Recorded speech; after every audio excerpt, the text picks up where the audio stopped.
বিশাল মরুপথ, পাহাড়ি পথ পাড়ি দিয়ে তায়েফের মরুজমিনে গেলেন কোরআনের দাওয়াত নিয়ে, ইমানের দাওয়াত নিয়ে। কিন্তু তায়েফের লোকেরা বিশ্বনবীর দাওয়াতকে শুধু প্রত্যাখ্যান করেই থামে নাই, তারা বিশ্বনবীর সাথে অত্যন্ত খারাপ আচরণ করেছে, বিশ্বনবীকে শারীরিকভাবে হেনস্থা করেছে, আমার নবীকে শারীরিকভাবে অত্যাচার করেছে, আমার পেয়ারা নবীর গায়ে পাথর মেরেছে, বিশ্বনবীর গা বেয়ে ঝরঝর করে রক্ত ঝরেছে, নবী জামিনের মধ্যে লুটিয়ে পড়েছেন, আবার মেরেছে, আবার নবী হাঁটতে শুরু করলেন, পেছন থেকে আবার মেরেছে, আবার নবী রক্তাক্ত হয়ে জামিনের মধ্যে লুটিয়ে পড়লেন, আবার মেরেছে। বিশ্বনবীর মতো এত সুশ্রী মানব, বিশ্বনবীর মতো এত শুভ্র মানব, বিশ্বনবীর মতো এমন চমৎকার দেহাবয়ব দিয়ে রব্বুল আলামিন কাউকে বানান নাই। এরকম চমৎকার মানুষটাকে তারা তায়েফের ওই জমিনে রক্তাক্ত করেছে। বিশ্বনবী দুনিয়ার কোনো স্বার্থের জন্য সেখানে যান নাই, নিজের কোনো লাভের জন্য, প্রাপ্তির জন্য যান নাই, তায়েফবাসীদের জাহান্নামের আগুন থেকে বাঁচাতে গিয়েছেন। ঠিক কিনা বলেন?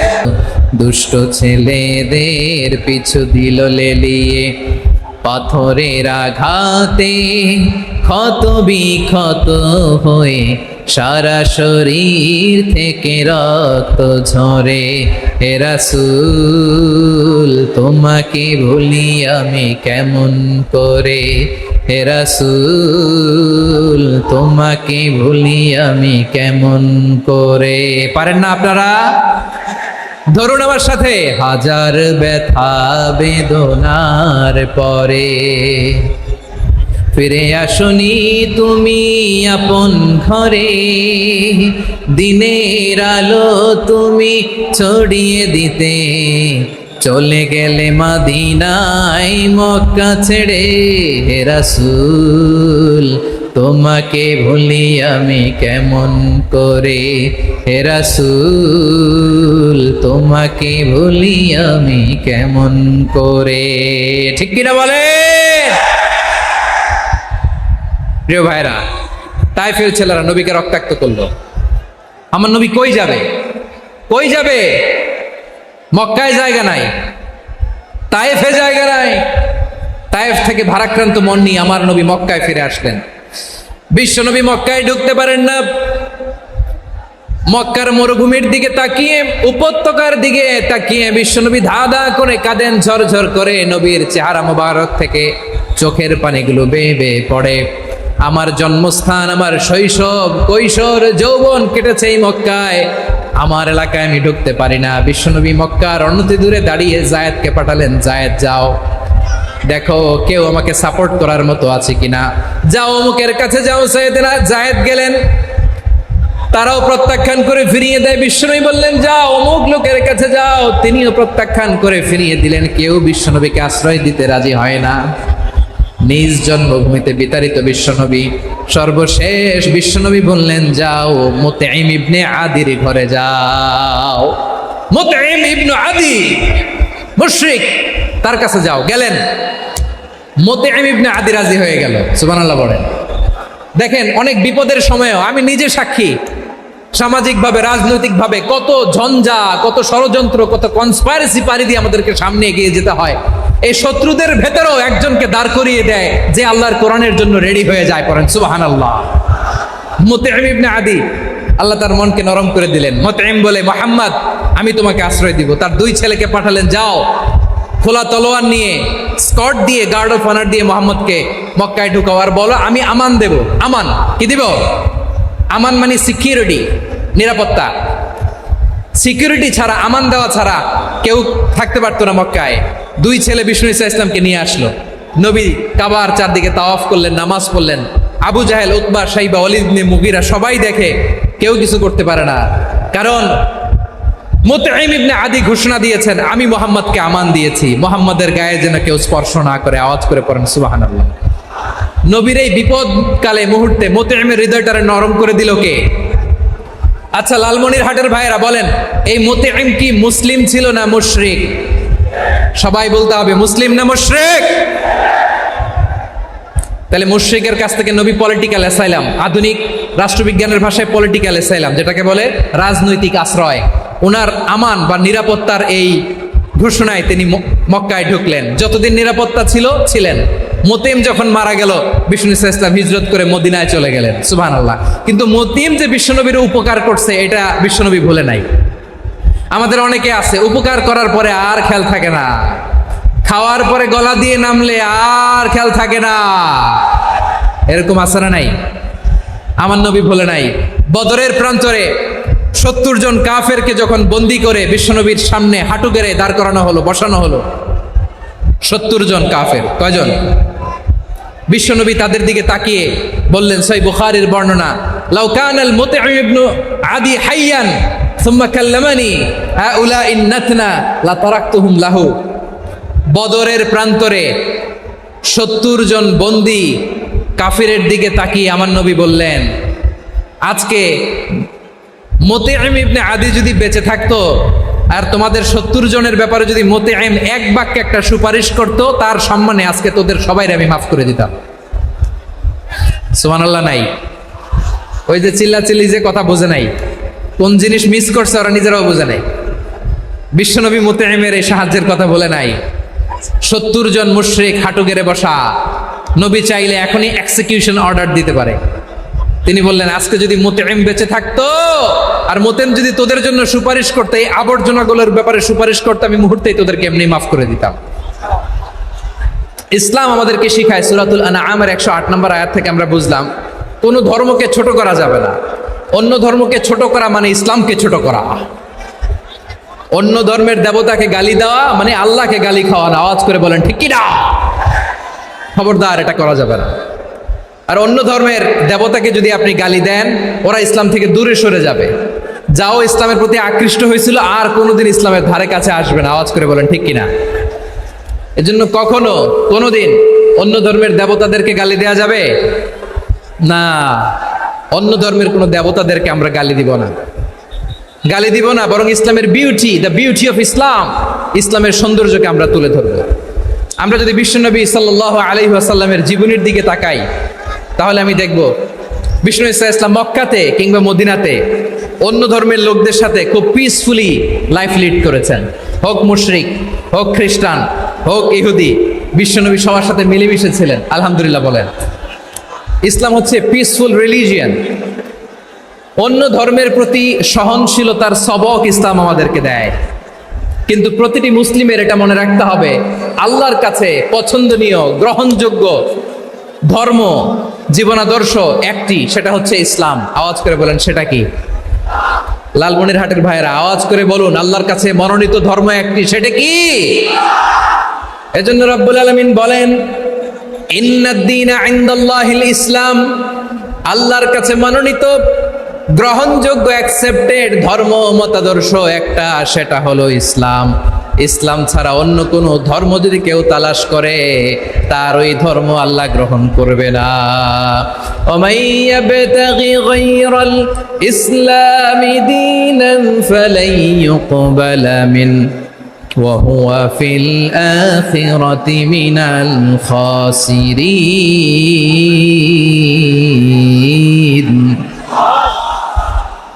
Whoever seek anything except Islam, that won't be accepted from him, and he will be loser in the day of judgment. কিয়ামতের দিন ইসলাম ছাড়া কেউ যদি অন্য কোনো ধর্ম তালাশ করেছে দুনিয়াতে, তার এই মতাদর্শ গ্রহণ করা হবে না। and he will be loser, সে হবে লুজার, ক্ষতিগ্রস্ত। হাই হাই কোম্পানির ম্যানেজার, ওর আমও শেষ, সালাও শেষ। আওয়াজ করে বলেন ঠিক কি না? এজন্য ইসলাম পেয়ে আমরা খুশি না বেজার? প্রত্যেক নামাজ শেষে আমরা আল্লাহরে বলি, আল্লাহ রাদিতু বিল্লাহি রাব্বা ওয়া বিল ইসলামি দীনা ওয়া বি মুহাম্মাদিন নাবিয়ান ওয়া রাসূলা। ও আল্লাহ, তোমারে রব হিসেবে পেয়ে আমরা খুশি। ও আল্লাহ, ইসলামকে ধর্ম হিসেবে পেয়ে আমরা খুশি। বিশ্বনবীকে আমাদের রাসূল পেয়ে আমরা খুশি। ঠিক কিনা বলেন? ইসলাম ছাড়া অন্য কোনো ধর্ম আমরা গ্রহণ করব না। ঠিক কিনা বলেন? আল্লাহর কাছে অ্যাকসেপ্টেড রিলিজিয়ান একটা, সেটা ইসলাম। তো বিশ্বনবী সাল্লাল্লাহু আলাইহি ওয়াসাল্লাম মক্কাতে কিংবা মদিনাতে খুব পিসফুলি এক্সিস্ট করেছেন, যে কোনো ধর্মের সাথে মিলেমিশে চলেছেন। তার প্রমাণ আমরা যদি রাসূল সাল্লাল্লাহু আলাইহি ওয়াসাল্লামের বায়োগ্রাফির দিকে তাকাই, তাহলে দেখব তিনি মুশরিকদের সাথে পিস ট্রিটি করেছেন, শান্তি চুক্তি, পিস ট্রিটি, পিস এগ্রিমেন্ট। আপনারা হুদাইবিয়ার সন্ধির নাম শুনেছেন? আমার লালমনিরহাটের কলিজার টুকরা ভাইয়েরা, হুদাইবিয়ার সন্ধির নাম আপনারা শোনেন নাই? ষষ্ঠ হিজরিতে বিষ্ণু ঈসা ইসলাম মুশরিকদের সাথে এই ট্রিটি করেছেন, চুক্তি। কাদের সাথে? মুশরিকদের সাথে। আমরা তো মুসলমান বসতে পারি না, আমরা দুই মুসলিম ভাই একসাথে বসে চা খেতে পারি না, গল্প করতে পারি না। বিষ্ণু ঈসা ইসলাম মুশরিকদের সাথে ট্রিটি করেছেন, হুদাইবিয়ার সন্ধি। এই সন্ধির আগে মক্কা থেকে কেউ মদিনায় যেতে পারে না, মদিনা থেকে কেউ মক্কায় যেতে পারে না। কিন্তু এই সন্ধির পরে ট্রাফিক স্বাভাবিক হয়ে গেল, মক্কার লোকেরা মদিনায় আসতে পারে, মদিনার লোকেরা মক্কায় আসতে পারে। এটাকে বলে সুলহে হুদাইবিয়া, the peace agreement of Hudaybiyyah, শান্তি চুক্তি। আমরা পৃথিবীতে এখন অনেক শান্তি চুক্তির নাম শুনি, এগুলো সব the piece treaty of Hudaibiya থেকে কপি করা। আল্লাহু আকবার। তাহলে বিশ্বনবী সাল্লাল্লাহু আলাইহি সাল্লাম তিনি যে শান্তিপূর্ণ সহাবস্থানে বিশ্বাসী ছিলেন, মুসলমানেরা যে অন্য ধর্মের প্রতি সহনশীল, তার প্রমাণ হচ্ছে এই পিস ট্রিটি। বিষ্ণু ঈসা ইসলাম মদিনায় যে কি করলেন? মদিনায় যে বিষ্ণু ঈসা ইসলাম মদিনা চার্টার করলেন, মদিনা সনদ, সাহিফাতুল মদিনা, এটার বলে মদিনা চার্টার। যে ওয়েস্টে, ইউরোপে, আমেরিকাতে তারা অনেক চার্টার করে, সব চার্টার মদিনা চার্টার থেকে কপি করা। আওয়াজ করে পড়েন সুবহানাল্লাহ। বিষ্ণু ঈসা ইসলাম মদিনায় গেলেন, মদিনাতে মুসলিম, মুশরিক, ইয়াহুদি, এই তিন ধর্মের লোক মিলে সব স্টেক হোল্ডার যারা আছে সবাইকে নিয়ে বিষ্ণু ঈসা ইসলাম মদিনা চার্টার করলেন, মদিনা সনদ। পড়েন সুবহানাল্লাহ। শুধু তাই নয়, মক্কাতে বিশ্বনবী পিস এগ্রিমেন্ট করলেন, শান্তি চুক্তি মুশরিকদের সাথে। মদিনাতে যে বিশ্বনবী মদিনা চার্টার করলেন, মদিনা সনদ করলেন ইহুদিদের সাথে। আবার মদিনাতে বিশ্বনবী ইহুদিদের সাথে পিস ডায়ালগ করলেন, ইন্টারফেথ ডায়ালগ করলেন, আন্তধর্মীয় সংলাপ করলেন। যে সংলাপের মূল ভিত্তি ছিল তাওহীদ। মূল ভিত্তি ছিল কি? তাওহীদ। বিশ্বনবী ইহুদিদেরকে ডাকলেন, আহ্বান করলেন, কুল ইয়া আহলাল কিতাবি তাআলাউ ইলা কালিমাতিন সাওয়াইন বাইনানা ওয়া বাইনাকুম আল্লা না'বুদা ইল্লাল্লাহ ওয়া লা নুশরিকা বিহি শাইআন ওয়া লা ইয়াত্তাখিযা বা'দুনা বা'দান আরবাবাম মিন দুনিল্লাহ فإن تولوا فقولوا اشهدوا بأننا مسلمون। সুবহানাল্লাহ পড়েন। বিশ্বনবী মদিনার ইহুদিদের ডেকে বললেন, ও ইহুদিরা, শোনো শোনো,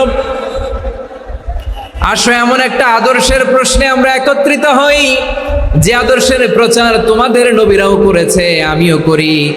যে আদর্শের কথা তোমাদের পবিত্র ধর্মগ্রন্থগুলোতে আছে, আমার কোরআনেও আছে, সেটা হলো তাওহীদ। আমরা এক আল্লাহ ছাড়া কারো ইবাদত করব না, আল্লাহর সাথে কাউরে শরীক করব না, আল্লাহ ছাড়া কাউরে রব মানব না। পড়েন সুবহানাল্লাহ। তাহলে আমার প্রিয় লালমনিরহাটের ভাইরা, মদিনাতে যে তিনি মদিনা চার্টার করলেন, মদিনা সনদ, পিস ডায়ালগ করলেন, শান্তির সংলাপ, ইন্টারফেথ ডায়ালগ করলেন, আন্তধর্মীয় সংলাপ, যার ভিত্তি ছিল তাওহীদ। সুবহানাল্লাহ পড়েন।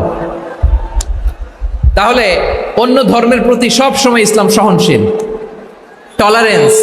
যদি আপনি দেখতে চান ইসলামের নবী, বিশ্ব নবীর দিকে তাকান, ঠিক কিনা বলেন? আমরা তো সংখ্যালঘুদের রাইটস প্রোটেক্ট করার জন্য কত আইন বানাই, কত বৈঠক করি, কত সংবাদ সম্মেলন করি।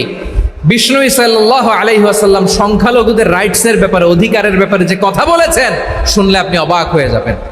বিশ্বনবী বলেন, আলা মান যালামা মুআহাদান আও ইনতাকাসাহু আও কাল্লাফাহু ফাওকা তাআতিহি আও কাল্লাফাহু ফাওকা তাকাতিহি আও আখাযা মিনহু শাইআন বিগাইরি তিবি নাফসিন ওয়া আনা হাজিজুহু ইয়াউমাল কিয়ামা। খবরদার, জেনে রাখো, কেউ যদি কোনো সংখ্যালঘুর উপরে অত্যাচার করে, কোনো সংখ্যালঘুর প্রাপ্য থেকে যদি কেউ কাউকে ঠকায়, সংখ্যালঘুর উপর যদি কেউ কষ্ট দেয়, কোনো সংখ্যালঘুর সম্পদ যদি কেউ জোর করে কেড়ে নেয়, আমি কিয়ামতের দিন বিশ্বনবী ওই সংখ্যালঘুর পক্ষে আর ওই মুসলমানদের বিপক্ষে বাদী হয়ে দাঁড়াবো। সুবহানাল্লাহ বলতে পারলেন না? আল্লাহু আকবার। আপনি নামাজি, আপনি মুসল্লি, আপনি হাজী সাহেব, তাহাজ্জুদ পড়তে পড়তে কপালে দাগ ফেলে দিছেন, আপনার প্রতিবেশী হিন্দু, ভাবছেন আমার তো পাওয়ার আছে, ওর জমিটা দখল করি। বিশ্বনবী বলেন কিয়ামতের দিন ওই হিন্দুর পক্ষে তোর বিরুদ্ধে আমি বাদী হয়ে দাঁড়াবো। পৃথিবীর কোন ধর্মে এরকম স্টেটমেন্ট পাবেন? পাবেন? আপনি ভাবছেন আপনি নামাজ পড়লে হাজী সাহেব কপালে দাগ ফেলাই দিলে আপনি সেলসেলায় জান্নাতে চলে যাবেন না? খবরদার। বিশ্বনবী বলেন কোন সংখ্যালঘুর উপর যদি কেউ আক্রমণ করে, তার প্রাপ্য তাকে না দিয়ে যদি তাকে ঠকায়, তার উপর জুলুম করে, তার সম্পদ যদি কেড়ে নেয়, আমি নবী, তুমি মুসলিম হইতে পারো, মুসল্লি হইতে পারো, তার পক্ষে তোমার বিপক্ষে আল্লাহর দরবারে বাদী হয়ে দাঁড়াবো। আচ্ছা লালমনিরহাটের ভাইরা, কথা বুঝতে পারলে আওয়াজ করে উত্তর দেন। বিশ্বনবী যদি কারো বিপক্ষে দাঁড়ায় কিয়ামতের দিন, আই রিপিট, আমি আবারও বলছি, বিশ্বনবী যদি কিয়ামতের দিন কারো বিপক্ষে দাঁড়ায়, ও তো সেলসেলায়া জান্নাতি, তাই না? জান্নাতি না? যে নবীর সুপারিশ ছাড়া জান্নাতের গেটও দেখা যাবে না, ওই নবী যদি বলে তোর বিপক্ষে আমি বাদী হয়ে দাঁড়াবো, ওই জান্নাতে আর ঢোকার কোনো সুযোগ আমাদের থাকবে? এখানেই শেষ না আমার প্রিয় লালমনিরহাটের ভাইয়েরা, এখানেই শেষ নয়। বিশ্বনবী বলেন মান কাতালা মুআহাদান, বুখারীর বর্ণনা, মান কাতালা মুআহাদান লাম ইয়ারাহ রাইহাতাল জান্নাহ। কেউ যদি, কোন মুসলিম যদি অন্যায়ভাবে কোনো সংখ্যালঘুকে হত্যা করে, কোনো হিন্দুকে হত্যা করে, কোনো বৌদ্ধরে হত্যা করে, অন্যায়ভাবে কোনো মুসলিম যদি কোনো সংখ্যালঘুরে হত্যা করে, জান্নাতে যাওয়া তো দূরের কথা, ওই মুসলিম জান্নাতের ঘ্রাণও পাবে না। সেই বুখারীর বর্ণনা, মান কাতালা মুআহাদান লাম ইয়ারাহ রাইহাতাল জান্নাহ ওয়া ইন্না রিহাহা লা ইউজাদু মিন মাসিরাতি 40 আমা। যে জান্নাতের ঘ্রাণ 40 বছর দূরের রাস্তা থেকেই পাওয়া যায়। সুবহানাল্লাহ পড়েন।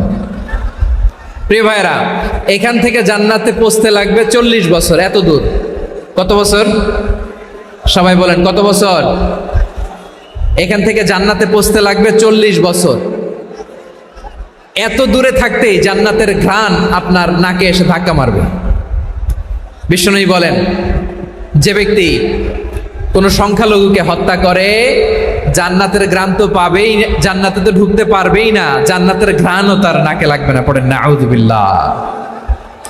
তাহলে সংখ্যালঘুদের ব্যাপারে ইসলামে অধিকার দেয়া আছে না নাই?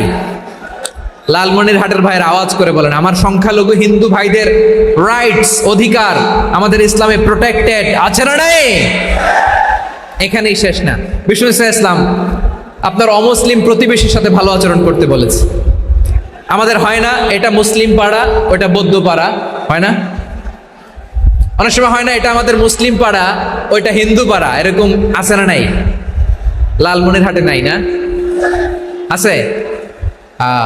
হিন্দু যদি আপনার প্রতিবেশী হয় কি করবেন? ওরে কষ্ট দিবেন নাকি? কেন? ও তো হিন্দু, ও তো আমার আল্লাহরে ডাকে না, ওরে কষ্ট দিলে জায়েজ হবে না? খবরদার। বিষ্ণু ইসলাম বলেন মান কানা ইউমিনু বিল্লাহ ওয়াল ইয়াউমিল আখির ফালিউকরিম জারাহ। যে আল্লাহ বিশ্বাস করে আর আখিরাতে বিশ্বাস করে, সেজন্য প্রতিবেশীর সাথে ভালো আচরণ করে। সুবহানাল্লাহ। কলিজা জুড়ায় যায় না আমার নবীর কথাগুলো শুনলে? যে আল্লাহ বিশ্বাস করে, যে আখিরাতে বিশ্বাস করে, সেজন্য প্রতিবেশীর সাথে ভালো আচরণ করে। এখানে বলছে মুসলিম প্রতিবেশী, বলছে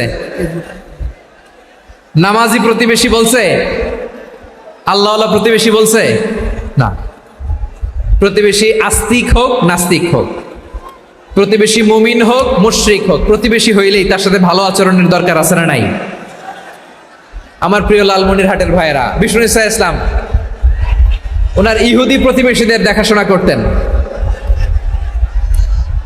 আওয়াজ না শোনা যাক, আমারও তো দেখা যায়, আমারও তো দেখা যায়। তাকায় থাকেন, তাকায় থাকলে সওয়াব হবে। কোরআনের কথা যেখান থেকে হয় এদিকে তাকায় থাকলেই বরকত। তাকায় থাকেন। জি জি, মাইক, আমি তো আর মাইক ঠিক করতে আসি না এদিকে, এই মাইক ঠিক করবো, ওই মাইক ঠিক করবো, ওদিকে পাইলট বলবে হুজুর চলে আসেন। জি বসুন, বসুন, মাশাআল্লাহ। হ্যাঁ, খুব শান্ত, ঠিক আছে। পুলিশ ভাইরা না খেয়ে দিনরাত আপনারা যাতে সুশৃঙ্খল একটা প্রোগ্রাম উপহার পান, এটাই চেষ্টা করতেছে। আপনাদেরকে কষ্ট দিতে আসে নাই, একটু একটু সহযোগিতা করেন। জি, মাশাআল্লাহ, হ্যাঁ ঠিক আছে। আমার প্রিয় ভাইরা, প্রতিবেশী আস্তিক হোক নাস্তিক হোক, মুসলিম হোক হিন্দু হোক, তার সাথে ভালো আচরণ করতে হবে। বিষ্ণু ঈসা ইসলাম ওনার ইহুদি প্রতিবেশীর বাসায় যেতেন। কোন প্রতিবেশী? ইহুদি। আওয়াজ করে বলেন, কোন প্রতিবেশী? ইহুদি। এক ইহুদি কিশোর বিষ্ণু ঈসা ইসলামের খেদমত করতে, ইহুদি ছেলে আমার নবীর খেদমত করতো, তারা ছিল নবীর প্রতিবেশী। তো অনেক দিন হয় ইহুদি ছেলেটা আসে না। বিষ্ণুনবী খোঁজ দিলেন, ঘটনা কি? একটা ইহুদি ছেলে না আমার খেদমতে আসতো, ছেলেটা কই? খোঁজ নিয়ে জানলেন ছেলেটা অসুস্থ। বিষ্ণু ঈসা ইসলাম ওই ইহুদির বাড়িতে চলে গেলেন ওই ছেলেটাকে দেখা করার জন্য, ভিজিট করার জন্য। সুবহানাল্লাহ পড়বেন না? গেলেন, যে দেখে ইহুদি ছেলেটা মুমূর্ষ, জান জান যায় যায় ভাব, বিছানায় পড়ে আছে, তার বাবা দাঁড়ানো। বিশ্বনবী তার মাথার পাশে বসলেন, মাথায় হাত বুলিয়ে দিলেন, আর ছেলেটাকে বললেন, আসলিম, হে ইহুদি ছেলে, আসলিম, ইসলাম ধর্ম গ্রহণ করো। তো ছোট্ট ছেলে ভাবে আমরা ইহুদি, এখন ইসলাম ধর্ম গ্রহণ করলে আব্বা যদি বকা দেয়, ফানাযারা ইলা ওয়াজহি আবি, ছেলেটা তার বাবার চেহারার দিকে তাকালো, দেখি আব্বা কি কয়। আব্বা যদি বলে তাইলে ইসলাম ধর্ম গ্রহণ করবো। ইহুদি ছেলেটা তার বাবার দিকে যখন তাকালো, ওর বাবা বলে, আতি আবুল কাসিম, আবুল কাসিম যা বলে তাই করো। আবুল কাসিম হচ্ছে বিষ্ণু ঈসা ইসলামের একটা কুনিয়াত, উপনাম। আমার রাসূলের বড় ছেলের নাম ছিল কাসেম। যেমন দেখবেন আমাদের এলাকায় কারো ছেলের বড় ছেলের নাম যদি হয় আব্দুল্লাহ, এরা আব্দুল্লাহর বাপ বলে ডাকে। কারো বড় মেয়ের নাম যদি হয় ফাতেমা, এরা কি ডাকে? ফাতেমার বাপ বলে না? তো বিষ্ণু ঈসা ইসলামের বড় ছেলের নাম ছিল কাসেম। ইহুদি বাবা বলল, আতি আবুল কাসেম, আবুল কাসেম যা বলে তাই শোনো, মানে মোহাম্মদ যা বলে তাই শোনো। এই কথা শুনে ছেলে সাহস পাইছে, ছেলে আবার পড়তে আরম্ভ করলো, আশহাদু আল্লাহ ইলাহা ইল্লাল্লাহ ওয়া আশহাদু আন্না মুহাম্মাদার রাসূলুল্লাহ, পড়েন আল্লাহু আকবার। বিশ্বনবীর আহ্বান শুনে ওই আহ্বানে সাড়া দিয়ে ইহুদি ছেলে শাহাদা পড়ে মুসলমান হয়ে গেল। তার হৃদয়টারে ইমানের নূর দিয়ে আলোকিত করে দিল কে? প্রিয় ভাইরা, এবার রাসূল সাল্লাল্লাহু আলাইহি ওয়াসাল্লাম বের হয়ে আসলেন ঘর থেকে, আর বললেন, আলহামদুলিল্লাহিল্লাযী আনকাযাহু মিনান নার, প্রশংসা সে আল্লাহর, যে আল্লাহ জাহান্নামে চলে যাচ্ছিল প্রায় এমন একটা লোককে মুহূর্তের মধ্যে কালেমায়ে শাহাদাতের বদৌলতে জান্নাতি বানায় দিলেন। আওয়াজ করে পড়েন সুবহানাল্লাহ। এই হাদিস থেকে আমরা কি শিখলাম? What is the moral of the story? এক নম্বর স্টোরি হলো, প্রতিবেশী ইহুদি হোক হিন্দু হোক, যাবেন, সুসম্পর্ক রাখবেন, উপহার দিবেন, বিপদে পাশে দাঁড়াবেন, তাইলেই তো আপনাদের প্রতি, মুসলমানদের প্রতি তারা আকৃষ্ট হবে, ঠিক কিনা বলেন? আপনি যদি হিন্দুদের সাথে বৌদ্ধদের সাথে নাই মিশেন, নাস্তিকের কাছে নাই যান, তো ইসলামের সৌন্দর্যটা ওরা বুঝবে কেমনে? আমার অনেক হিন্দু পরিচিত ভাই আছে, ওরা আমাদের ইফতারির প্রোগ্রামে এসে একসাথে ইফতারি করে।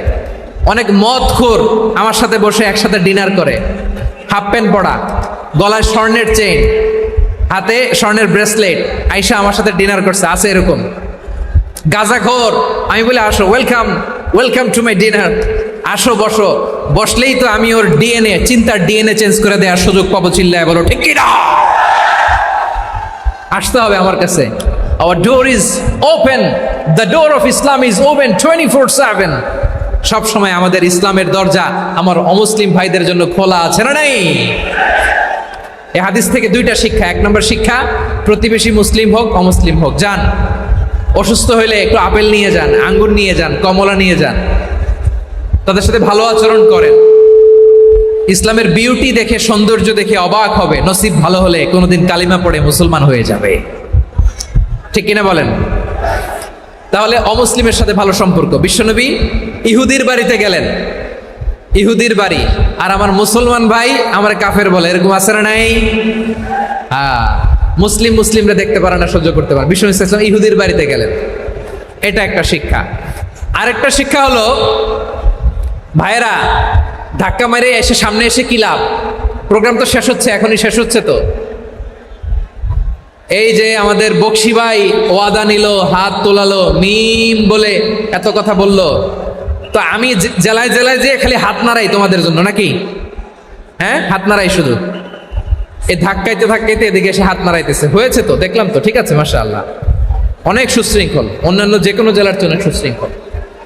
আমার দিকে তাকাও, আমার দিকে তাকাও, ঠিক আছে, এই যে দাঁড়িয়ে আছে, একটা ছেলে নড়ে না, দেখছেন? মাশাআল্লাহ মাশাআল্লাহ মাশাআল্লাহ। হ্যাঁ, এইভাবেই। আর কয়েকটা মজাদার কথা আছে, শোনো। এই হাদিস থেকে আমাদের শিক্ষা হলো, আমার প্রতিবেশী যেই ধর্মের হোক আমি সম্পর্ক রাখবো। অসুস্থ হলে যাব, কি বলেন ভাইরা, যাবেন না? যাবেন না আপনারা? আচ্ছা, 2 নম্বর শিক্ষা হলো, বিষ্ণু ঈসা ইসলামের খাদেম ছিল ইহুদি। এতদিন খেদমত করলো, একদিনও বিশ্বনবী ওরে কালিমার দাওয়াত দেয় নাই। কারণ কি? বিশ্বনবী একটা ভালো সময়ের অপেক্ষা করতেছিলেন, প্রপার টাইমিং। দাঈর কাজ হচ্ছে দাঈ ইলাল্লাহ, সে হচ্ছে সুযোগ সন্ধানী। দাঈ সুযোগ খোঁজে, কখন দাওয়া দিলে ব্যাটে বলে হবে, ঝোপ বুঝে কোপ মারে, ঠিক কিনা বলেন? বিষ্ণু ঈসা ইসলাম ভালো সময়ের অপেক্ষা করতেছিলেন, দেখি ভালো সময় আসুক আসুক আসুক আসুক। আস্তে আস্তে এমন সময় আসছে, ছেলে এবার মুমূর্ষ। অসুস্থ ব্যক্তির হৃদয় অত্যন্ত নরম থাকে। হসপিটালে যখন কেউ যায় তার হৃদয়টা বড্ড নরম থাকে, মৃত্যুর ভয়ে তার অন্তরটা নরম থাকে, ঠিক কিনা বলেন? এই প্রপার টাইমিং এর অপেক্ষা করতেছিলেন। যখনই টাইমিং পেয়েছেন, দাওয়াত দিলেন, পড়ো লা ইলাহা ইল্লাল্লাহ, সুবহানাল্লাহ পড়েন সবাই। তাহলে ইসলাম অমুসলিম প্রতিবেশীর সাথে ভালো আচরণ করতে বলে। ইসলাম অমুসলিম মাতা পিতার সাথেও ভালো আচরণ করতে বলে। মাতা পিতা যদি অমুসলিম হয়, তারা ফেলে দিতে পারবেন? পারবেন? আমার লালমনিরহাটের ভাইয়েরা, অনেক হিন্দু ছেলে আমাদের হাতে শাহাদা পড়ে মুসলিম হয়, কিন্তু ওর মা মুসলমান হয় নাই, বাবাও হয় নাই, এরকম আছে না নাই? তো ও হয়েছে মুসলিম, মা বাপ হিন্দু, এখন মা বাপ কি বাদ? হ্যাঁ, মা বাপ বাদ দেয়া যাবে? যেই মা আপনার 9 মাস 8 মাস পেটে ধারণ করলো, আপনার মায়ের নার ছেঁড়া ধন, আপনি ওই মারে বাদ দিতে পারবেন? যে মায়ের বুকের তাজা দুধ খেয়ে আপনি আজকে বাড়ন্ত তাজা তরতাজা, ওই মারে বাদ দেয়া যাবে? মায়ের এক ধারে দুধের দাম, কাটিয়া গায়ের চাম, পাপুষ বানাইলেও ঋণের শোধ হবে না, এমন দরদি ভাবে কেউ হবে না আমার মাগো। মায়ের এক ধারে দুধের দাম, কাটিয়া গায়ের চাম, পাপুষ বানাইলেও ঋণের শোধ হবে না, এমন দরদি ভাবে কেউ হবে না আমার মাগো, ঠিক কিনা? মাকে তো বাদ দেয়া যায় না। وَقَضَى رَبُّكَ أَلَّا تَعْبُدُوا إِلَّا إِيَّاهُ وَبِالْوَالِدَيْنِ إِحْسَانًا। আল্লাহ বলে, অবধারিত 2টা ভার্ডিক্ট তোমাদের জন্য, এক আল্লাহর ইবাদত করবা আর মা বাবার প্রতি ইহসান করবা। আদেশটা কার? মা বাবার প্রতি ইহসান করতে হবে। আমার মা হিন্দু হোক, ভালো আচরণ করতে হবে, বৌদ্ধ হোক, ভালো আচরণ করতে হবে। আমার যে সমস্ত হিন্দু ভাইয়েরা মুসলিম হয়েছে, তোমাদের মা বাবা এখনো মুসলমান হয় নাই, তাদের সাথে ভালো আচরণ করতে হবে। আপনাদের খেদমত নিজে করতে হবে, অথবা খেদমতের ব্যবস্থা করাই দিতে হবে। মান্থলি যে খরচ লাগে এটা দিতে হবে। আরে তুমি এখন মুসলিম, তোমার মা বাবা হিন্দু, এখনই তো সুযোগ ইসলামের সৌন্দর্য দেখানো। এখন মা বাবা যদি দেখে, আরে এটা হিন্দু থাকতে তো বদমাইশ ছিল, বেয়াদব ছিল, কি এমন ধর্ম সে গ্রহণ করলো যেটা গ্রহণের সাথে সাথে সে পাল্টে গেল? কি এমন ধর্ম সে গ্রহণ করেছে যেটা তার জীবনকে আলোকিত করে দিয়েছে? নসিব ভালো হইলে তারাও কালিমা পড়ে মুসলমান হয়ে যাবে। বিষ্ণু ঈসা ইসলামের স্ত্রীর নাম ছিল আয়েশা রাদিয়াল্লাহু তাআলা আনহা, আবু বকর রাদিয়াল্লাহু তাআলা আনহুর মেয়ে। আবু বকর রাদিয়াল্লাহু তাআলা আনহুর আরেক মেয়ের নাম হচ্ছে আসমা। কি নাম? দুজনই আবু বকর রাদিয়াল্লাহু তাআলা আনহুর মেয়ে, আসমা আর আয়েশা। নাম দুইটা কেমন লাগে? আসমা নামটা কেমন লাগে? আয়েশা নামটা কেমন লাগে? সবার ভালো লাগে নাই? নাম দুটো আপনাদের ভালো লাগে? লালমনিরহাটে অনাগত যদি কন্যা সন্তান হয়, যদি মনে চায় আসমা রেখে দিতে পারবেন, যদি মনে চায় আয়েশা রেখে দিয়েন। দেশে বিদেশে এয়ারপোর্টে রাস্তাঘাটে শুধু বলে, হুজুর একটা নাম দেন, আমার ছেলের একটা নাম দেন, মেয়ের একটা নাম দেন। তো আমার মনে আছে যশোরের আদ্দিনের মাহফিলে আমি একটা দুইটা নাম দিয়েছিলাম। আজকে লালমনিরহাটের এই প্রোগ্রামে কন্যা সন্তান যদি হয় দুটা নাম দিলাম, আসমা কিংবা আয়েশা। ইনশাআল্লাহ পড়েন। দুজন বোন, এক মায়ের না, বাবা এক মা দুইজন। আয়েশা রাদিয়াল্লাহু তাআলা আনহার মায়ের নাম উম্মে রুমান, আর আসমা রাদিয়াল্লাহু তাআলা আনহার মায়ের নাম কুতাইলা বিনতে আব্দুল উজ্জা। আবু বকর রাদিয়াল্লাহু তাআলা আনহু 4টা বিয়ে করেছিলেন। তো একই ঘটনা ঘটেছে এই ফ্যামিলিতে। আসমা ইসলাম ধর্ম গ্রহণ করে মুসলিমা, কিন্তু তার মা কুতাইলা মুশরিকা। আই রিপিট, বোঝার জন্য আমি আবারও বলি, আসমা রাদিয়াল্লাহু তাআলা আনহা মুসলিমা, আর আসমার মা কুতাইলা, আওয়াজ করে বুঝে থাকলে বলেন, আসমার মা মুশরিকা।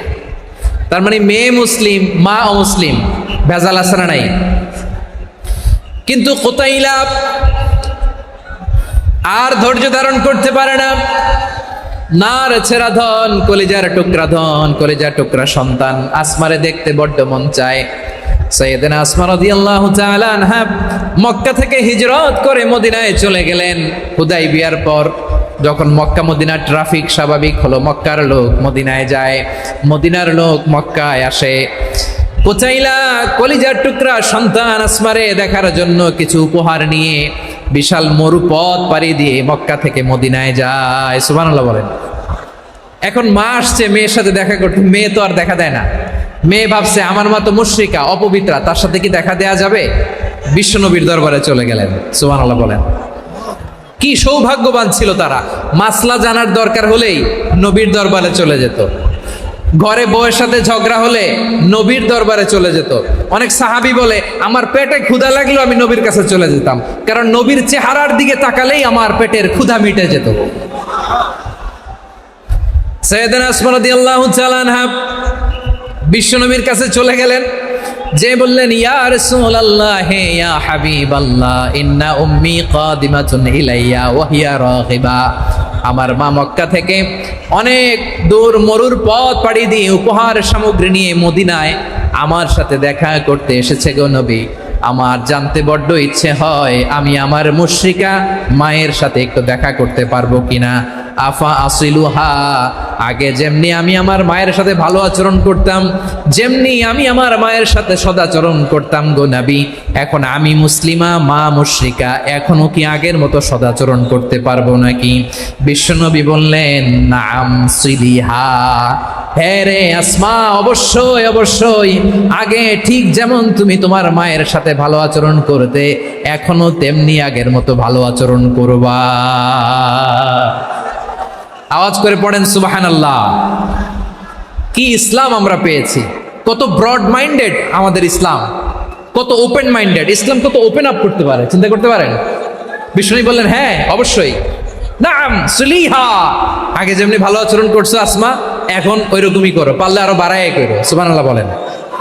তাহলে আমার যে হিন্দু ভাইয়েরা, হিন্দু বোনেরা, ইমানের বদৌলতে দৌলতে আপনি ধন্য হয়েছেন, আপনার আম্মা আব্বা এখনো মুসলমান হয় নাই, তাদের জন্য দোয়া করেন, তাদের জন্য দোয়া করেন, আল্লাহ যেন তাদেরকেও ইমানের দৌলত দান করে। আমরা সবাই পড়ি আমিন, আরো জোরে পড়েন আমিন। এখন বলেন, ইসলাম কি ন্যারো মাইন্ডেড রিলিজিয়ান না ব্রড মাইন্ডেড? লালমনিরহাটের যুবক ভাইরা আওয়াজ করো, ইসলাম কি ন্যারো মাইন্ডেড না ব্রড মাইন্ডেড? কতটা ব্রড মাইন্ডেড দেখেন। বিশ্বনবী সাল্লাল্লাহু আলাইহি সাল্লাম অমুসলিমরা যদি নবীকে উপহার দিত, ওই উপহারও বিশ্বনবী গ্রহণ করতেন। সুবহানাল্লাহ পড়েন। আপনার অমুসলিম বন্ধু যদি উপহার দেয়, সেটাও আপনি নিতে পারবেন, যেটা নেওয়া জায়েজ। কিন্তু আপনার বন্ধু যদি আপনার মদের বোতল দেয়, নিতে পারবেন? হ্যাঁ, মদের বোতল দিলে পারবেন না। আপনার বন্ধু যদি আপনার পর্ক দেয়, পর্ক, শুকরের গোশত মিশ্রিত কোনো খাবার, ওটা নিতে পারবেন না। হালাল যে কোনো জিনিস নিতে পারবেন। বিশ্বনবী সাল্লাল্লাহু আলাইহি ওয়াসাল্লাম অমুসলিমদের দেয়া হাদিয়া গ্রহণ করতেন। কেমন নবী ছিলেন! আমার নবীরে চিনে নেন, আমার নবীর অ্যাটিটিউড জেনে নেন। বিশ্বনবী সাল্লাল্লাহু আলাইহি ওয়াসাল্লাম যখন কোনো জনপদে যেতেন, 3টা অপশন নিয়ে যেতেন। প্রিয় ভাইয়ের আওয়াজ করে বলতে হবে, কোন জনপদে গেলে আমার নবীর অপশন থাকতো কয়টা? আমার মতো 3 আঙ্গুল উঁচু করে দেখান আর বলুন, আমার নবী কোন জনপদে গেলে কয়টা অপশন নিয়ে যেতেন? এক নাম্বার অপশন আসলিম তাসলাম। নতুন এলাকায় গেলে বলতেন আসলিম তাসলাম, ইসলাম ধর্ম গ্রহণ করো, শান্তিতে থাকবা, আমার ভাই হয়ে যাবো, আমরা ভাই ভাই। ইসলাম মানো, আমরা ভাই ভাই। অপশন নাম্বার কত? এক। যদি বলে না ইসলাম মানবো না, ওকে, অপশন নাম্বার 2, মুসলিম হওয়ার দরকার নাই, লা ইকরাহা ফিদ্দিন, ইসলামে কোনো বাড়াবাড়ি নাই। খ্রিস্টান আছো থাকো, বৌদ্ধ আছো থাকো, ইহুদি থাকতে চাও থাকো, কিন্তু আমরা যেহেতু রিজিওনাল সুপার পাওয়ার, আমাদের আন্ডারে থাকো, ট্যাক্স দিয়া থাকো, এটার বলে জিজিয়া। আলেম যারা আছেন বুঝবেন এটার আরবিতে কি বলে, জিজিয়া। You pay us the tax, we will give you the security. তোমরা ট্যাক্স দিবা, আমরা সিকিউরিটি দিব। ইসলাম, ইসলাম মানো শান্তিতে থাকবা, ভাই ভাই, আমরা ভাই ভাই। অপশন নাম্বার 2, ট্যাক্স দাও, আমরা নিরাপত্তা দিব, মুসলিম হওয়া লাগবে না। এখন 1 নাম্বারও মানে না, 2 নাম্বারও মানে না, মুসলিম হবো না, ভালো, খ্রিস্টান থাকো, ট্যাক্স দাও, আমরা সিকিউরিটি দিব না, এইটাও মানি না। বিষ্ণু বলেন তাহলে তলোয়ার আমাদের আর তোমাদের মাঝে ফয়সালা করবে। মুসলিমও হবে না, ট্যাক্স দিবা, নিরাপত্তা দিব, আমরা সুপার পাওয়ার, আমাদের আন্ডারে থাকবে, এটাও না। তাহলে তোমাদেরকে তো আমরা বিশ্বাস করতে পারি না, কখন না কখন বিশ্বাসঘাতকতা করো, কার সাথে মিলে হাত মিলাও, তলোয়ার আমাদের মাঝে ফয়সালা করবে। তখন তিনি জেহাদের সশস্ত্র সংগ্রামের ঘোষণা দিতেন। সুবহানাল্লাহ পড়েন। দেখেন পশ্চিমারা জেহাদকে এইভাবে চিত্রায়িত করে না, ওরা জেহাদ বলতে বোঝায় তলোয়ার, হাত কাটো, গলা কাটো, না, জেহাদ সশস্ত্র সংগ্রাম 3 নম্বরে। অধিকাংশ ক্ষেত্রেই বিশ্বনবীর সুন্দর আচরণ দেখে, আরে আমার নবীর যে নুরানি চেহারা, অনেকে তো কেবল সিরেফ চেহারাটা দেখেই কালিমা পড়ে মুসলমান হয়ে গিয়েছে।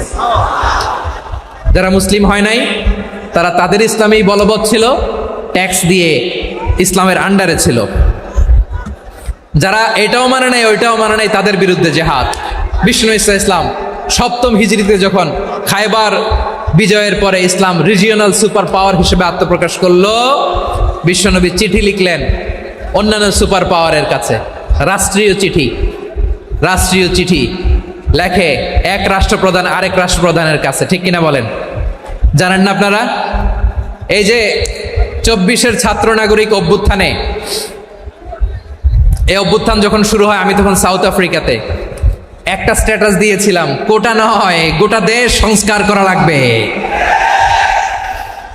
শুধু বাংলাদেশ নয়, সারা বিশ্বের বাংলা ভাষাভাষী লোকেরা এই আন্দোলনের সাথে সমর্থন তারা করেছে, এটাকে সাপোর্ট করেছে, তারা সমর্থন দিয়েছে। আমাদের ইউনাইটেড আরব আমিরাতের বাংলাদেশি ভাইয়েরা তারা সেখানে রাস্তায় নেমে এসেছিল, জানেন?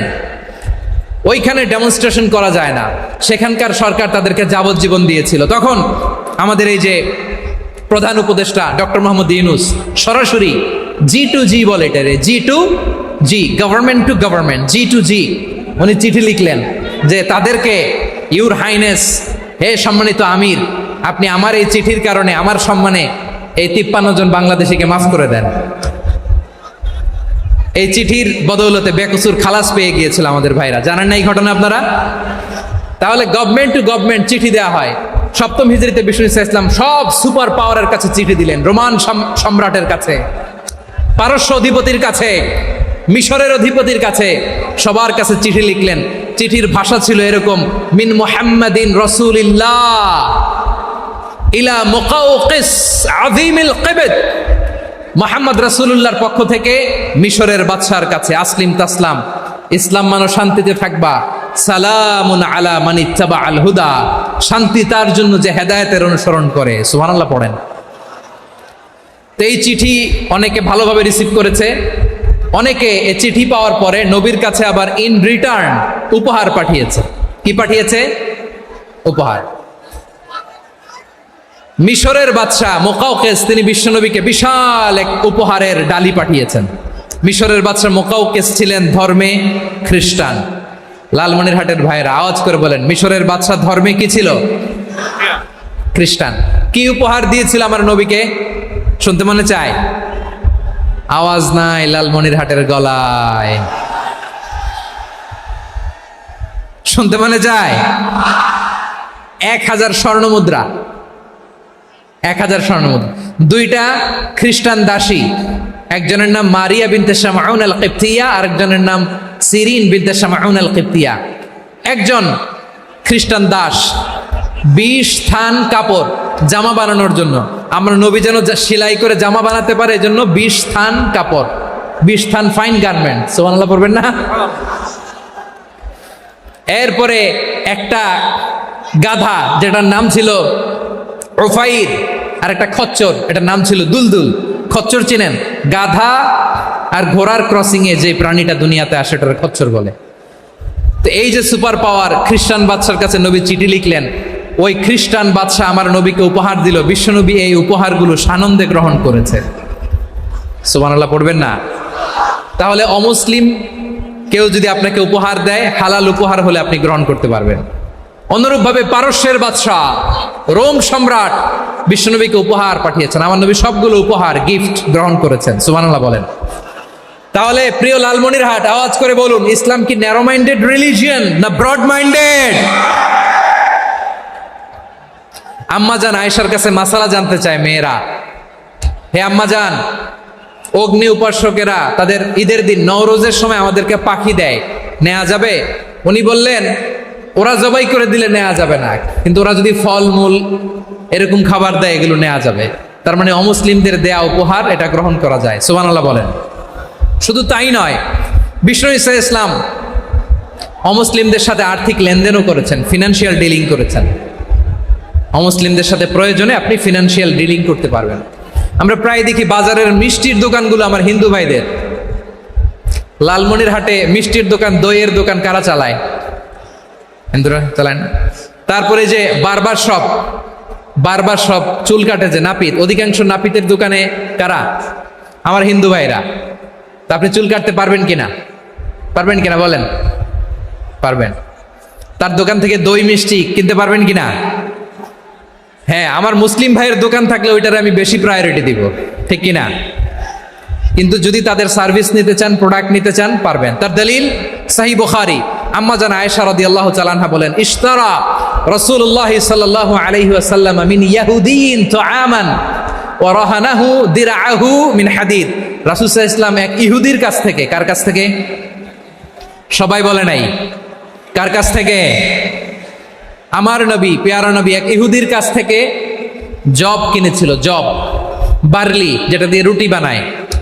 ওই জবের দাম দেওয়া টাকা পয়সা নবীর কাছে ছিল না। ফলে নবী ওনার একটা পোশাককে মর্গেজ রেখেছিলেন, মর্গেজ, বন্ধক, যে এখন এটার দাম দিতে পারবো না, কয়েক কেজি বার্লি নিয়ে যাই আর বন্ধক হিসেবে আমার জামাটা রেখে গেলাম, যেই দিন দাম দিব ওই দিন জামাটা ছুটাই নিয়ে যাব। সুবহানাল্লাহ পড়বেন না? বাকিতে নিছিলেন, বাকিতে। দিরআহু মিন হাদিদ, লোহার তৈরি বর্ম, মানে যুদ্ধের পোশাক, লোহা দিয়ে বানানো। বিশ্বনবী বললেন, কয়েক কেজি জব দাও, টাকাটা পরে দিব, এখন টাকা নাই, বন্ধক হিসেবে, মর্গেজ হিসেবে আমার জামা রেখে গেলাম, যখন টাকা দিব জামা ছুটায় নিব। আওয়াজ করে বলতে হবে সুবহানাল্লাহ। এ থেকে বোঝা গেল অমুসলিমদের সাথে ফিনান্সিয়াল ডিলিং করা যায়, অর্থনৈতিক লেনদেন করা যায়, কেনাবেচা করা যায়, প্রোডাক্ট কেনা যায়। এমনকি আমাদের মসজিদে নববীতে বারান্দায় আপনারা একটা অটোমেটিক ফ্লাইং আমব্রেলা দেখছেন? সূর্য যখন বাড়ে মসজিদে নববীর বারান্দায় ইয়ার্ডের মধ্যে অটোমেটিক্যালি কিছু আমব্রেলা আছে, সাঁ করে খুলে যায়, আর সূর্যের তাপ লাগে না। আবার সন্ধ্যাবেলায় এই আমব্রেলাগুলো ওরা ক্লোজ করে ফেলে, দেখেন নাই না? দেখছেন? এই মসজিদে নববীকে সর্বোচ্চ উন্নত মানের কনস্ট্রাকশন ইনফ্রাস্ট্রাকচারে ডেভেলপ করার জন্য কর্তৃপক্ষ কিছু অমুসলিম ইঞ্জিনিয়ারের, ডিজাইনারের সহায়তা নিয়েছিল। সুবহানাল্লাহ বলেন। কোন দলিলের ভিত্তিতে? এই দলিলের ভিত্তিতে যে বিষ্ণু ঈসা ইসলাম অমুসলিমদের সাথেও লেনদেন করেছেন। আওয়াজ করে বলতে হবে আল্লাহু আকবার। শুধু তাই নয়, ইন কেস অফ ইমার্জেন্সি, প্রয়োজনে ইসলামের খাতিরে, ইসলামকে সামনের দিকে এগিয়ে নিয়ে যাওয়ার জন্য অমুসলিমদের সাপোর্ট নেওয়া জায়েজ আছে। সুবহানাল্লাহ বলেন। অমুসলিমদের সাপোর্ট নেয়া, তাদের থেকে অর্থ নেয়া, পলিটিক্যাল সাপোর্ট, পলিটিক্যাল অ্যাসাইলাম নেওয়া জায়েজ আছে। আমাদের অনেক বিশ্ববরেণ্য দায়ীরা আমেরিকায় অস্থায়ীভাবে অ্যাসাইলাম নিয়ে থাকে, নিজের দেশে গেলে ফাঁসিতে ঝুলাই দিবে। যুগ যুগ ধরে দায়ীদের উপর এরকম অত্যাচার আর নির্যাতন আছে না নাই? মিশরের অনেক দায়ীরা পাশ্চাত্যে যেয়ে থাকে, এই যে তারা পলিটিক্যাল অ্যাসাইলাম নিয়ে থাকে, রাজনৈতিক আশ্রয়, এটা জায়েজ আছে না?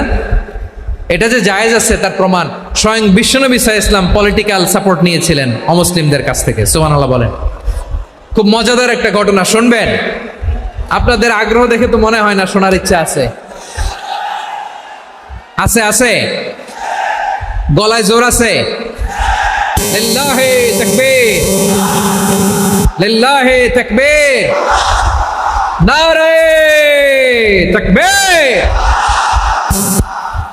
মাশাআল্লাহ।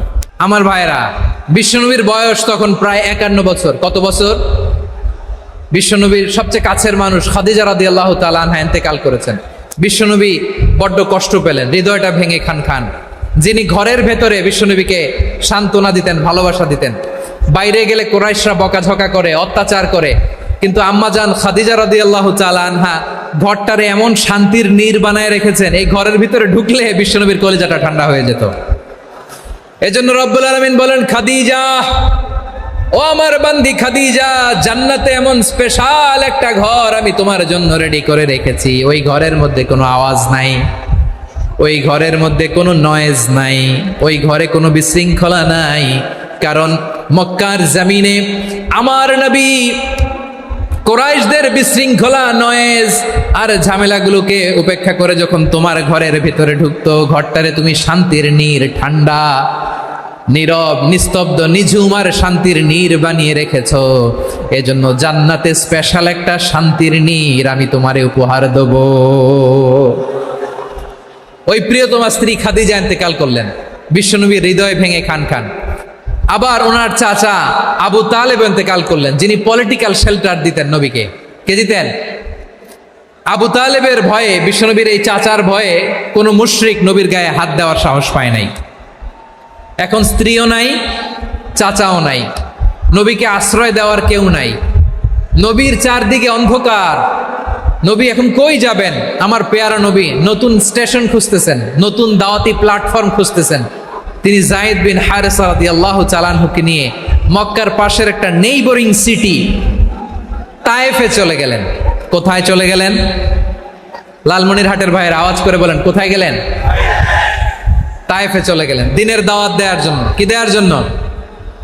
নাকি জমি কিনতে গেছিলেন? জমি কিনতে, দুনিয়ার যশ খ্যাতির জন্য, নিজের কোনো লাভের জন্য? তায়েফবাসীদেরকে জাহান্নামের আগুন থেকে বাঁচানোর জন্য। আওয়াজ করে বলতে হবে, ঠিক কি না? বিশ্বনবী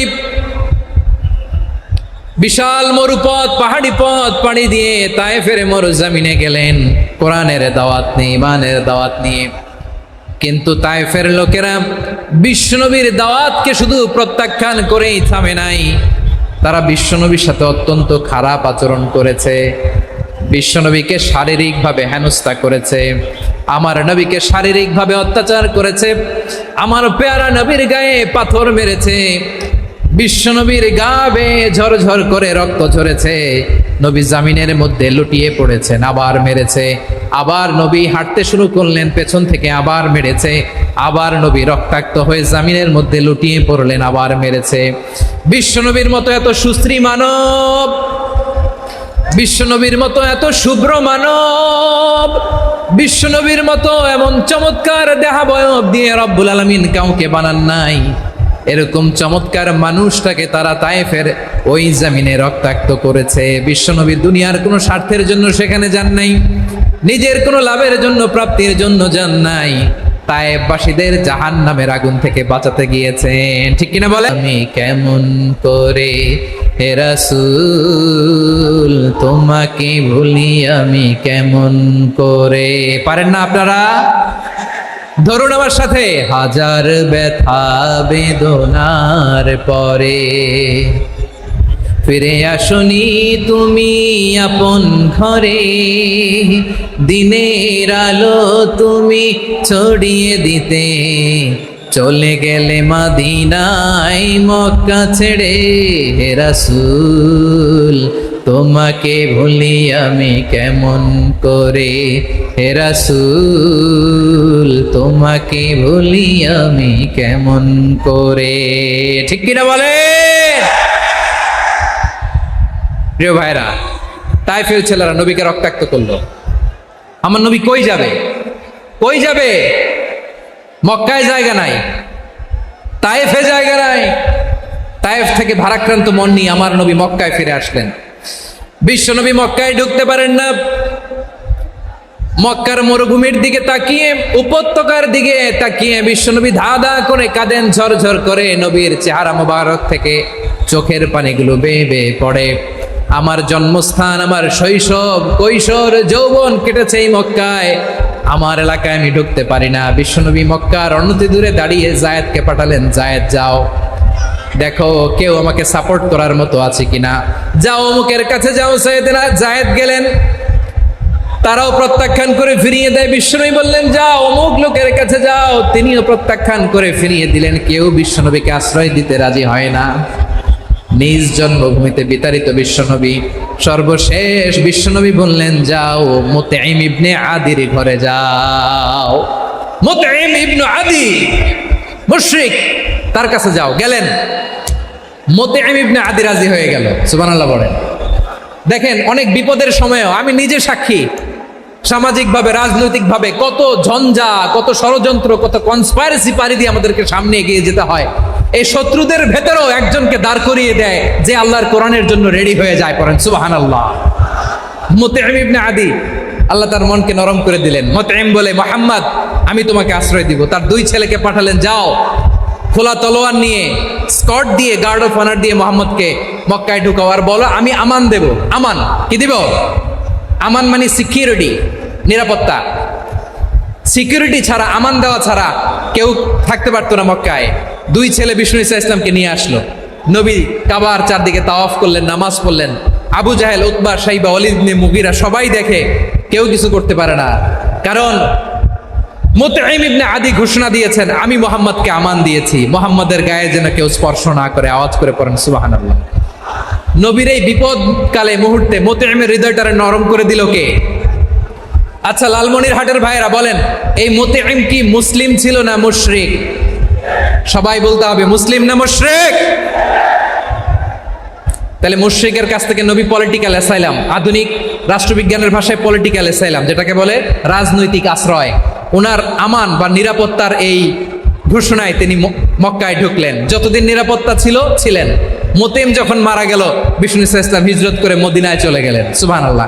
কিন্তু মুতঈম যে বিশ্বনবীর উপকার করছে এটা বিশ্বনবী ভুলে নাই। আমাদের অনেকে আছে উপকার করার পরে আর খেয়াল থাকে না, খাওয়ার পরে গলা দিয়ে নামলে আর খেয়াল থাকে না। এরকম আছে না নাই? আমার নবী ভুলে নাই। বদরের প্রান্তরে 70 জন কাফেরকে যখন বন্দি করে বিশ্বনবীর সামনে হাঁটু গেড়ে দাঁড় করানো হলো, বসানো হলো, 70 জন কাফের। কয়জন? বিশ্বনবী তাদের দিকে তাকিয়ে বললেন, সহিহ বুখারীর বর্ণনা, লাউ কানাল মুতঈম ইবনে আদি হাইয়ান সুম্মা কাল্লামানি হাউলাই নাতনা লা তারাকতুহুম লাহু। বদরের প্রান্তরে 70 জন বন্দি কাফিরের দিকে তাকিয়ে আমার নবী বললেন, আজকে মুতঈম ইবনে আদি যদি বেঁচে থাকতো আর তোমাদের 70 জনের ব্যাপারে যদি মুতঈম এক বাক্যে একটা সুপারিশ করতো, তার সম্মানে আজকে তোদের সবাইকে আমি মাফ করে দিতাম। সুবহানাল্লাহ নাই? ওই যে চিল্লাচিল্লি যে কথা বোঝে নাই, কোন জিনিস মিস করছে ওরা নিজেরাও বোঝে নাই। বিশ্বনবী মুতঈমের এই সাহায্যের কথা বলে নাই। 70 জন মুশরিক হাঁটু গেড়ে বসা, নবী চাইলে এখনই এক্সিকিউশন অর্ডার দিতে পারে। তিনি বললেন, আজকে যদি মুতঈম বেঁচে থাকতো আর মুতঈম যদি তোদের জন্য সুপারিশ করতে, এই আবর্জনাগুলোর ব্যাপারে সুপারিশ করতে, আমি মুহূর্তেই তোদেরকে এমনি মাফ করে দিতাম। এবার বলেন, ইসলাম কি ন্যারো মাইন্ডেড না ব্রড মাইন্ডেড? শুধু তাই নয়, যাকে যে সম্মান দেয়ার আমার নবী দিতেন, হোক আস্তিক হোক নাস্তিক, হোক মুসলিম হোক অমুসলিম। বিষ্ণু ইসলাম যখন রোমান সম্রাটের কাছে চিঠি লিখেছেন, আমার প্রিয় লালমনিরহাটের ভাইরা, অল্প কয়েক মিনিট কয়েকটা জরুরি কথা বলবো। এদিকে তাকান, এদিকে তাকান। রোমান সম্রাটের কাছে বিশ্বনবী যখন চিঠি লিখলেন মিন মুহাম্মদ রাসূলিল্লাহ ইলা হিরাকলা আযীমির রোম। মুহাম্মদের পক্ষ থেকে হিরাক্লিয়াসের কাছে, যিনি হচ্ছেন আযীমির রোম। এটা নবী নিজ থেকে বানায় লিখছেন অতিরিক্ত সম্মান দিয়ে। কোন রাষ্ট্রপ্রধান যখন আসে তাদেরকে আমরা কি বলি জানেন? তার নামের শেষে HE এটা লিখতে হয়। H.E. মানে হিজ এক্সেলেন্সি। কি লেখে? His Excellency. অথবা ইউর হাইনেস, ইউর ম্যাজেস্টি। দেখেন বিশ্বনবী সাল্লাল্লাহু আলাইহি ওয়াসাল্লাম সব নবীদেরও নবী, তিনি একজন মুশরিক খ্রিস্টান সম্রাট, রোমান সম্রাটের কাছে চিঠি লিখতে যেয়ে লিখতেছে, ইলা হিরাকলা আযীমির রোম, হিরাক্লিয়াসের কাছে আমার চিঠি, যিনি রোমের আযীম, হিজ হাইনেস, মানে রোমের অনেক সম্মানিত এক বাহাদুর। আওয়াজ করে বলেন সুবহানাল্লাহ। তার মানে যাকে যে সম্মান দেয়ার এটা বিশ্বনবী দিতেন। এমনকি যেই ইহুদিরা ভালো ছিল এই ইহুদিদেরও প্রশংসা করেছেন বিশ্বনবী মুহাম্মদুর রাসূলুল্লাহ সাল্লাল্লাহু আলাইহি ওয়াসাল্লাম। এক ইহুদির প্রশংসা করেছেন বিশ্বনবী। ইহুদির কার? কার? আমি তো আমার ভাইয়ের প্রশংসা করি না, আমি তো এক আলেম আরেক আলেমরে স্পেস দেই না, আমি তো এক দায়ী আরেক দায়ীর সাথে বসতে চাই না। আমার নবী ইহুদির প্রশংসা করে। কার প্রশংসা? ওই ইহুদির নাম ছিল মুখাইরিক। সিরাত গ্রন্থ ঘাটলে পাবেন।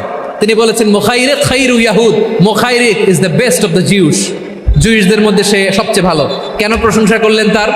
এর কারণ মদিনা চার্টারে কথা ছিল সব ধর্মের মুসলিম, মুশরিক, ইহুদিরা মিলে মদিনাকে রক্ষা করবে। কিন্তু তৃতীয় হিজরিতে যখন উহুদের যুদ্ধ শুরু হলো, সবার কথা ছিল যেই আক্রমণ করে আমরা মদিনাকে বাঁচাবো। কোন শহরকে বাঁচাবো? মদিনাকে। কিন্তু কুরাইশরা যখন অ্যাটাক করলো, ইহুদিরা আর আসে না, ইহুদিরা আর বেরোয় না। বিষ্ণু বললেন, ওহে ইহুদিরা, তোমরা না চুক্তি করলে আমার সাথে যে মদিনা বাঁচাতে সবাই ঝাঁপিয়ে পড়বো, আসো। একটা ইহুদিও বেরোয় না, কেউ আসে না সেদিন, একজন ছাড়া। তার নাম মুখাইরেক। তার নাম কি? মুখাইরেক বাহাদুরের মতো ঘোড়সাওয়ার হয়ে বেরিয়ে গেলেন এবং বললেন, গোটা ইহুদি সাম্রাজ্যের একজনও যদি না আসে, আমি মুখাইরেককে কেউ ঘরে আটকে রাখতে পারবে না। বেরিয়ে আসলেন, এসে বললেন, আমি মুহাম্মদের পক্ষে যুদ্ধ করব। আমি মারা গেলে আমার সম্পদ আমার উত্তরাধিকারীরা পাবে না, আমার সম্পদ তোমরা মুহাম্মদকে দিয়ে দিবা। সুবহানাল্লাহ বলেন। উহুদের ময়দানে 70 জন মুসলমান শহীদ হলো। এই ইহুদি সেও মুসলমানের পক্ষে যুদ্ধ করে নিহত হলো। সুবহানাল্লাহ বলেন। মুসলিমদের লাশ যখন নিয়ে আসা হলো, এই মুখাইরিকের লাশও নিয়ে আসা হলো। মুসলিমদের লাশের পাশে মুখাইরিকের লাশ দেখে বিশ্বনবী মুখাইরিকের প্রতি অনেক খুশি হলেন। আর বিশ্বনবী খুশি হয়ে বললেন, মুখাইরিক খায়রু ইয়াহুদ, মুখাইরিক যদিও তুমি ইহুদি, তারপরে তুমি সব ইহুদিদের মধ্যে সেরা ইহুদি। পড়েন সুবহানাল্লাহ। আমার নবী ইহুদিকেও সম্মান দিতে কার্পণ্য করে নাই। আওয়াজ করে বলেন আল্লাহু আকবার। প্রিয় ভাইরা, এবার সর্বশেষ আওয়াজ করে বলেন, ইসলাম কি ন্যারো মাইন্ডেড নাকি ব্রড মাইন্ডেড? সবাই বলেন, ন্যারো মাইন্ডেড না ব্রড মাইন্ডেড? এজন্য অমুসলিম হইলেই তারা আমাদের শত্রু নয়। শত্রু কারা? এই লালমনির হাটের ভাইয়েরা শোনেন, শত্রু কারা? যে সমস্ত অমুসলিম আমাদেরকে নিশ্চিহ্ন করে দিতে চায়, যে সমস্ত অমুসলিম আমাদের ভূখণ্ড থেকে আমাদেরকে তাড়িয়ে দিতে চায়, যে সমস্ত অমুসলিম আমার ধর্ম নিয়ে তুচ্ছতাচ্ছিল্য করে চিল্লায় বলেন ঠিক কিনা, তারা আমাদের শত্রু। সাধারণ অমুসলিমরা আমার শত্রু নয়। এই যে হিন্দুরা থাকে, এরা আমার ভাই, বৌদ্ধরা আমার ভাই, খ্রিস্টানরা আমার ভাই, ইহুদিরা আমার ভাই। তারা দিনই ভাই নয়, তারা মায়ের পেটের ভাই নয়, তারা মানবিক দিক থেকে ভাই। ও মানুষ, আমিও মানুষ। ইসলাম মানুষকে সম্মান করে, চিল্লায় বলো ঠিক কিনা। যারা আমাদের অস্তিত্বকে নিশ্চিহ্ন করতে চায়, যারা আমাদের ভূখণ্ডকে দখল করতে চায়, যারা আমাদেরকে নিয়ে মকারি করে, ফান করে, টিটকারি করে, আমার ধর্ম নিয়ে খেলা করে, তাচ্ছিল্য করে, ওদের বিরুদ্ধে আমাদের জিহাদ। সাধারণ মুসলিম আমাদের শত্রু নয়। আপনি জানেন নিউ ইয়র্কে, আমি তো নিউ ইয়র্কে ছিলাম অনেকদিন, ওখানে ফিলিস্তিনিদের পক্ষে যখন আমরা মিছিল করেছি, অনেক ইহুদি আমাদের সাথে মিছিলে দাঁড়িয়েছে। কারণ ওরাও জানে এই ভূখণ্ড ফিলিস্তিনিদের ভূখণ্ড। আওয়াজ করে বলো লালমনির হাট ঠিক কিনা। ইসরায়েলের রাজধানী খোদ তেল আবিবে অনেক ইহুদিরা বেঞ্জামিন নেতানিয়াহু তার বিরুদ্ধে মিছিল করেছে। তো তারা কি আমাদের শত্রু? না। অনেক খ্রিস্টান আমাদের সাথে আমাদের স্বার্থ রক্ষায় আমাদের পাশে দাঁড়িয়েছে। খেয়াল রাখবেন, হিন্দু আর হিন্দুত্ববাদ এক নয়, ইহুদি ধর্ম আর জায়নিজম এক নয়। জায়নিজমের বিরুদ্ধে আমাদের সংগ্রাম, আমাদের জেহাদ, চিল্লায় বলেন ঠিক কিনা। এই যে ফিলিস্তিনের ভাইয়েরা, তারা তাদের স্বাধীনতা সংগ্রামের জন্য লড়াই করছে, করে যাচ্ছে, আমরা এটাকে সমর্থন জানাই, চিল্লায় বলো ঠিক কিনা? কাশ্মীরের ভাইয়েরা স্বাধীনতার জন্য সংগ্রাম করছে, আমরা সেই সংগ্রামকে সমর্থন জানাই, আওয়াজ করে বলো ঠিক কিনা? যারাই আমাদের ইসলামকে নিশ্চিহ্ন করতে চায় তাদের বিরুদ্ধে আমাদের সংগ্রাম, আওয়াজ করে বলতে হবে ঠিক কিনা? ওই সমস্ত দুর্বৃত্তদের সাথে আমাদের কোনো সম্পর্ক নাই। আমরা যদি ঐক্যবদ্ধ থাকতে পারি, ওই দুর্বৃত্তরা চান্স পাবে না। আমরা ঐক্যবদ্ধ থাকতে রাজি আছি। লালমনিরহাটের ভাইয়েরা, আমরা ঐক্যবদ্ধ থাকলে ওই দুর্বৃত্তদের কালো হাত ভেঙে দিতে আমাদের সময় লাগবে না।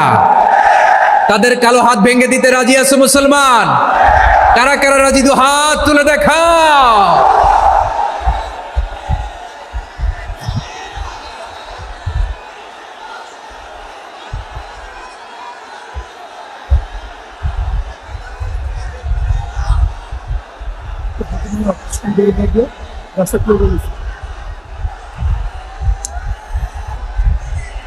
আমার প্রাণ প্রিয় লালমনিরহাটের ভাইয়েরা, শত্রু কাফের আর অশত্রু কাফেরের মধ্যে পার্থক্য আছে না নাই? আবু তালেবও মুশরিক, আবু জাহেলও মুশরিক, কিন্তু দুই মুশরিকে পার্থক্য আছে না নাই? আবু তালেব নবীর চাচা, মুশরিক, মারা গিয়েছে মুশরিক অবস্থায়, কিন্তু আজীবন আমার নবীকে আগলে রেখেছে, আমার নবীকে সাপোর্ট করেছে, ভালোবেসেছে। আবু জাহেলও মুশরিক, মারা গিয়েছেও মুশরিক হিসেবে, আজীবন আমার নবীর বিরুদ্ধাচরণ করেছে। আবু জাহেলের শক্তি, সামর্থ্য, স্ট্র্যাটেজি, প্ল্যান সব আমার নবীর বিরুদ্ধে ছিল। এই আবু জাহেলের কারণে একটা দিন শান্তিতে আমার নবী মক্কায় ঘুমাতে পারে নাই, চিল্লায় বলেন ঠিক কিনা? এজন্য রব্বুল আলামিন বলেন, লা ইয়ানহাকুমুল্লাহু আনিল্লাযীনা লাম ইউকাতিলুকুম ফিদ-দীনি ওয়া লাম يخرجوكم من دياركم أن تبروهم وتقسطوا إليهم إن الله يحب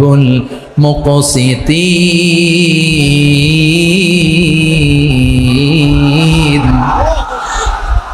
আল্লাহ বলে, গোলামেরা শোনো শোনো, যে সমস্ত অমুসলিম তোমাদের সাথে ধর্মযুদ্ধে লিপ্ত হয় না, তোমাদের বিরুদ্ধে যে সমস্ত অমুসলিম অস্ত্র ধরে না, যে সমস্ত মুসলিম তোমাদেরকে তোমাদের জন্মস্থান থেকে, ভূখণ্ড থেকে তাড়িয়ে দেয় না, তাদের সাথে ভালো আচরণ করতে আমি আল্লাহ নিষেধ করি নাই।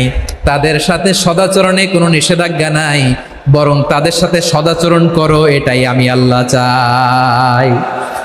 তাহলে আমার যে অমুসলিমরা আমাদের সাথে শত্রুতা করে না, তুচ্ছতাচ্ছিল্য করে না, আমাদের ভূমি থেকে আমাদেরকে উচ্ছেদ করতে চায় না, আমাদের বিরুদ্ধে অস্ত্র ধরে না, ওই অমুসলিম ভাইদের সাথে আমাদের কোনো দ্বন্দ্ব আছে? কোনো বিরোধ আছে? বরং আছে ভালোবাসা। বরং আছে কি? এই ভালোবাসা দিয়ে আমরা বিশ্ব জয় করব। রাজি আছে মুসলমান? আমাদের পুঁজি ভালোবাসা। আমাদের পুঁজি কি?